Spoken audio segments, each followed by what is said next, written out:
Discussion keeps the world turning. This is Roundtable.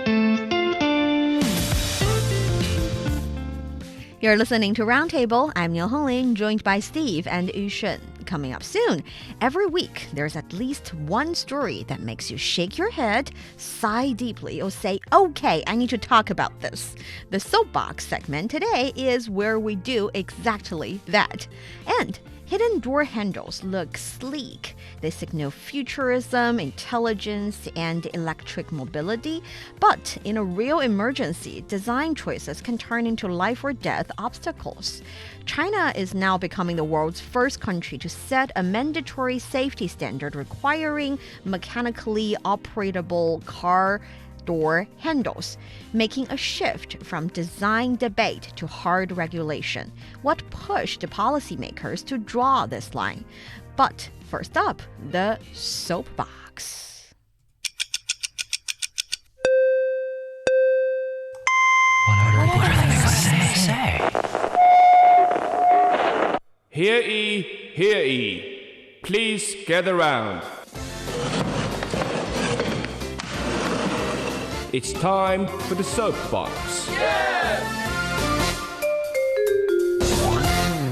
Welcome to the Soapbox, a segment where we pick a story that has been circulating online recently and then share our real opinion standing on the digital soapbox we prepared. So, who has the soapbox for today? I have. So, first of all, it's about the story of a very, very well-known tourist attraction. It's called Lingying Temple. It's in Hangzhou, Zhejiang province in eastern China. And it's gone viral on social media, and more specifically, a hashtag titled, "This Lingying Temple is taking action against 380,000 no-shows." You don't often see that headline, Temple taking action. I know. And also 380,000. That's a big number. Yes, and this topic surged to some of these trending topics list. And it is a classic case of too much of a good thing leading to some major logistical headaches, because since the 1st of December in 2025, Hangzhou's this Lingying Temple scenic area switched to free admission with online reservations. Yes, I visited it before. I had to buy tickets for it, and now it's totally free. How much were the tickets before? I cannot remember, but not very expensive. I think less than 70 yuan. It is a really huge and beautiful place. Nice. Yeah, you gotta visit it if you're visiting Hangzhou. So by January 25th, over 1.6 million visitors had entered the park, up about 20% year on year because of this new free policy. But according to reports from People's Daily, this also triggered a massive wave of no-shows. And as I said, 380,000 people booked the tickets over a 56-day period, but never actually showed up. I think staff member from the Scenic Spot said on a worst day, 1/3 of those who are, well, it's not that 1/3 of those who booked didn't show up. It's that 1/3 of the no-show up, or the no-show up accounts for 1/3 of the entire population visiting the area. So Yes. that's a lot of people. And then this creates a kind of paradox, because online, when you're booking it online, it shows that fully booked.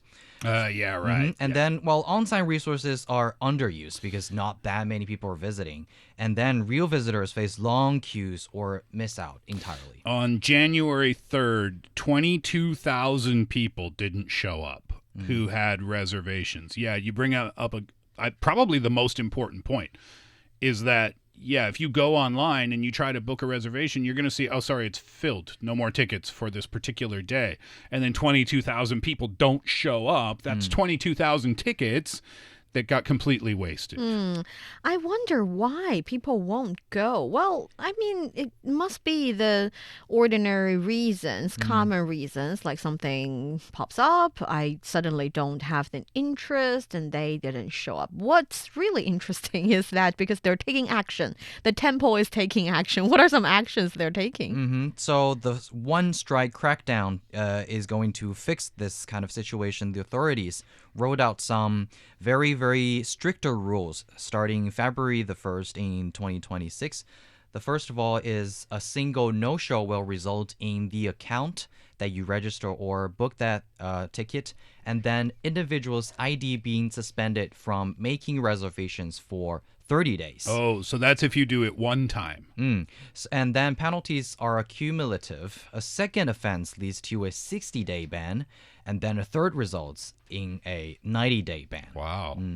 So, but they kind of also clarified and the definition of no-show because, well, there are cases that maybe I do have some issues and emergencies. So if you fail to verify entry by 5 p.m. on the reserved day without canceling that booking within the required time frame, it is considered as a no-show.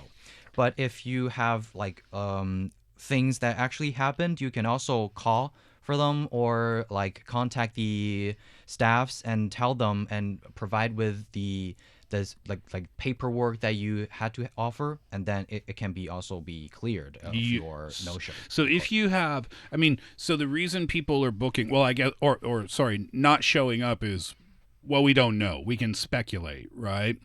But I would have to guess, because it's so many, there aren't 22,000 people with a dentist appointment, right? So it's probably because it's free. People are just like, oh, yeah, I'm thinking about going. And let me book first and see whether or not I'll show up. Because why not, right? We can't, well, sorry, not my soapbox. I was going to say we can't really blame people for that because they're not technically doing anything wrong. Yeah. But what we do know is that within just 2 days of the announcing of the new rule saying that, if you do not cancel voluntarily, you might be looking at a 30-day penalty of not being able to reserve again. And we are already looking at 1,000 reservations voluntarily canceled by users, meaning that they know they can cancel if they do not want to go. Yeah, they took that message to heart. Yeah. And also experts argue that the success of the free to the public policies relies on low barriers to entry combined with high order. So the goal is to cultivate a kind of contract spirit regarding the use of limited public resources. So this is an interesting news. I do also have something to say, but Steve's right. This is Yushun's soapbox. Should we let him go first? We should let him go first. And then we'll first. voice our opinions after. Yes. Yeah, when I first read this news, my reaction wasn't outrage. It wasn't even surprise. It was more like, of course, this feels like very painfully familiar. Not surprised. Yeah, because this story isn't really about a temple or reservations or some kind of penalties. It's about something way more basic and way more uncomfortable to talk about, which brings me up onto my soapbox.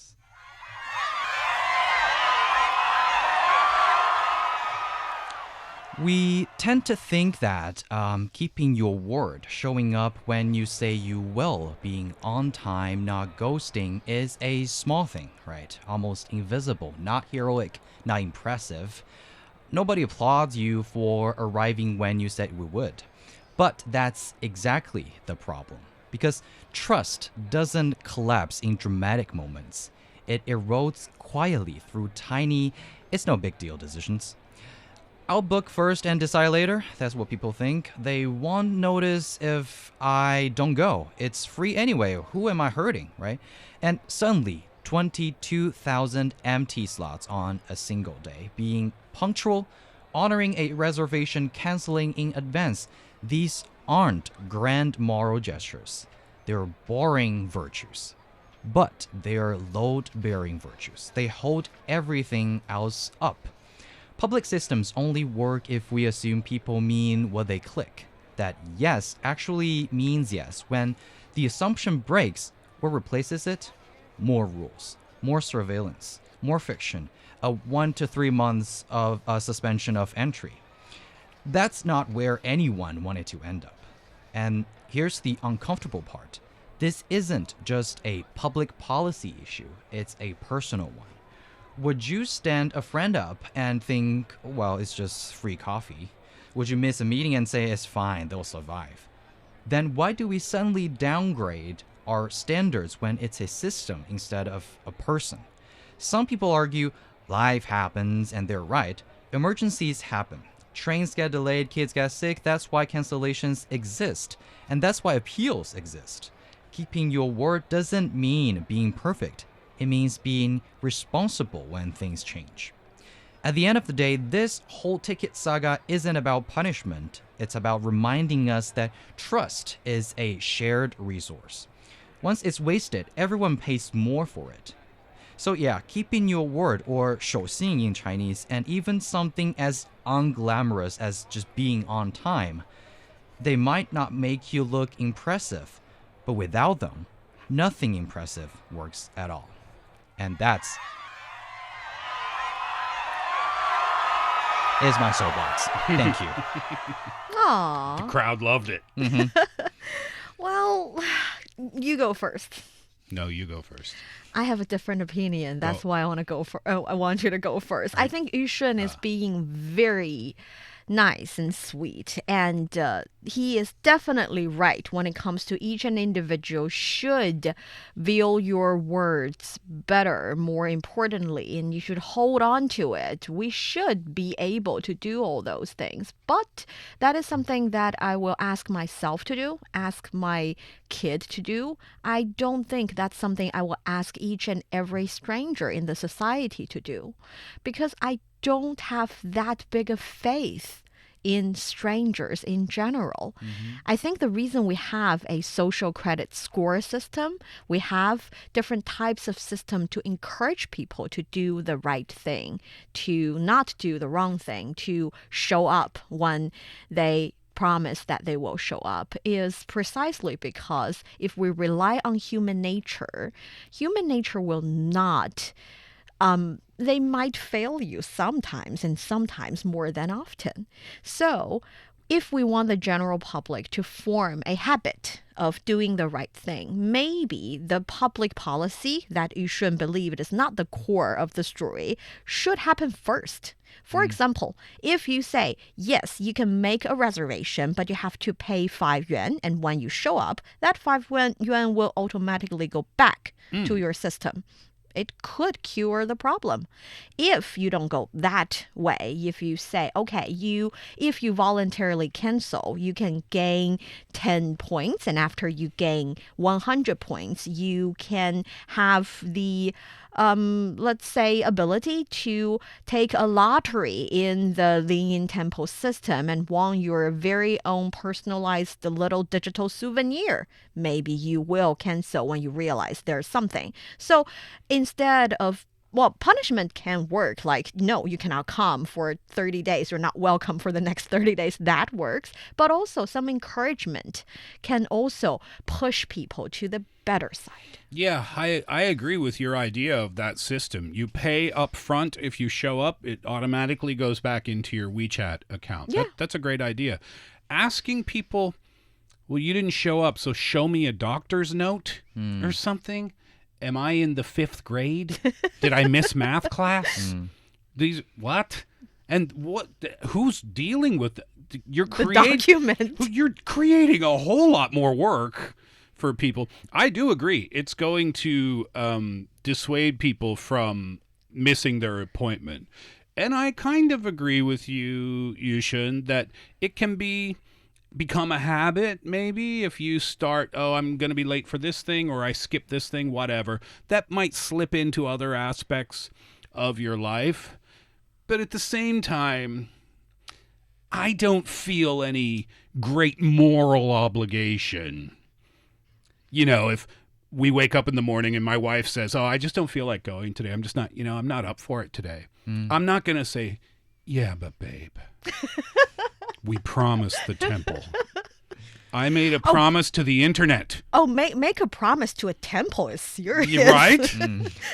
Do you see? There's no... Yeah. I mean, yeah. I don't know. And there's time you can react. You've got you can cancel that reservation before 5 p.m. That's because you need to make the slot open for other visitors who would like to or are actually going there. So they do have space for you to like finalize your decision. Or I think it is a very, very good perspective when we kind of also need that kind of policy to regulate the behavior. Just like I think it reminded me of another like rule of my favorite sport, frisbee. It is a no judge sport. There will be no judges during the sports. It's kind of the athletes will have to discuss on any foul moves. The captains of the teams will discuss it. Yeah, so basically it is relying on people's faith, as you said. It's on the spirit. That's the spirit of the game we would talk about. So I think ultimately people will have that kind of spirit when we are having these kind of situations. And of course, during the process, we may need these kind of policies to actually, I think, guide people to the right direction. You know, I'm going to bring something that Steve is going to say, this again. Hold on. Do I have a reputation for being the, whatever guy? No. I'm saying that you don't like every story to be related to artificial intelligence, but this actually helps because in 2025, there has been a AI model helping with the situation but it's not about tourist destinations. It's about catering business because they also receive some reservation, and when guests don't show up, they suffer even more than a tourist spot. So they have an AI trying to kind of like predict how much of a percentage of bookings would not show up so that they can release those tables to other diners. So I think this can work in the situation as well. Yeah, with the help. Yeah. I actually think that's a good idea too. Anything other than show me proof that you couldn't make it here today. I think it's a collective effort. Yeah. Each and everyone should hold on a little higher moral standard to themselves, but also the policies can be also smarter and can help with the situation. Now you're listening to Roundtable. Coming up next, China is now the world's first country to ban hidden car door handles. Why is that? Stay tuned. Looking for passion? How about fiery debate? Want to hear about current events in China from different perspectives? Then tune in to Roundtable, where East meets West and understanding is the goal. This is Roundtable with me, Steve Hatherley, and Yushun. In 2026, China responded to the fact that many fashionable car designs decided to use invisible car handles on their cars. And this message is quite clear. Some design risks are no longer acceptable. So let's talk about the policy first. First of all, this policy is requiring like mechanically operable exterior and interior door handles on new car models starting the 1st of January in 2027. So there's still time for car manufacturers to design and manufacture the new models. Of course, obviously, it targets the popular design mostly seen in electric or new energy cars of embedded or hidden door handles on the market. Yeah, I think it was Mercedes-Benz that introduced these types of hidden door handles, but it was Tesla that really popularized and also scaled the design. And now about 60% of the top 100 best-selling new energy vehicles, or models, in China as of April 2025, this is from a government website, those were equipped with these hidden door handles. They are really common now. And some handles we're talking about are the exterior door handles, like the ones outside of the door, and some are those that are inside the door. So for the passenger already in the car, they use it to open. But I think the problem is also quite obvious. The problem is that in certain emergency occasions, we see that it's impossible or really hard or just a little bit harder, slow or complicated yeah. to open the door. And that is a hard no now. Yeah, some drivers say that at least 12 out of every 20 passengers cannot open the door without help, forcing drivers to buy some instruction stickers that explain how to press, pull, or wait for the handle to pop out. Yeah, it's a bit ridiculous, isn't it? You cannot open You buy it. a car and you don't know how to get inside. Especially for like passengers who are using these kind of car hailing services. Yeah. It's just very Yeah, confusing for you to stand outside of the car and it's cannot do anything. Embarrassing moment It is. too. It's happened to me, yeah. So there's that, but also in cold weather, in colder climates, these door handles that are hidden, there's a gap, isn't there, between the design and then the use in the real world? Because in colder weather, in northern parts of China, where we are, for example, they can freeze shut in the wintertime, and then some owners, they'll take things into their own hands. They'll pour warm water on the door or preheat Take the car. things into their own hands. Yeah, they try to figure it out on their own. So there have been lots of complaints about these. Yeah. And it will also maybe cause some like serious incident, because the safety is absolutely the thing that we need to consider when designing a car handle. And when there are, because many of them rely on electricity, right? And when there is a car accident and it is malfunctioning, I mean, the electricity, it could be very, very dangerous when you cannot actually just open the door. Side impact crashes are of particular importance here. There was a report from a test that found that 67% of the hidden handles, the electronic hidden handles, successfully popped open after a side impact crash. And that's compared with 98% for your traditional mechanical handle of the past, if you will. 67% that don't pop open. That's a pretty shockingly high number. And think it's good enough reason to ban that sleek, fun design, but not